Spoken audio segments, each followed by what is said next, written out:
আল্লাহর কাছে সবচাইতে প্রিয় খাবার ওইটা যে খাবারে অনেকগুলো হাত পড়ে।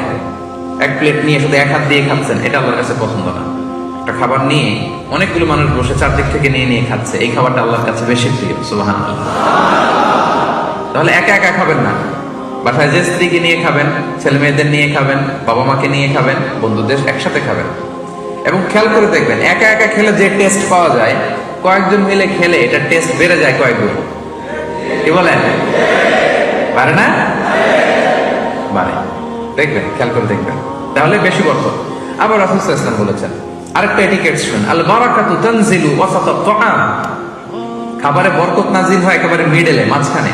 এক প্লেট খাবার মাঝখানে বরকতটা আগে নাজিল হয়, সেখান থেকে ছড়ায়। ফাকুলু মিন হাফিয়াতি, তোমরা চারিপাশ থেকে খাও, মাঝখান থেকে নিও না। ওয়ালা তাকুলু মিন ওয়াসাতি, মাঝখান থেকে উঠাবো না। তাহলে লেটস সে বিরিয়ানি আনা হলো এক বোল, আপনি যখন ডিস্ট্রিবিউট করবেন বা খাবেন, আপনি এক পাশ থেকে শুরু করবেন।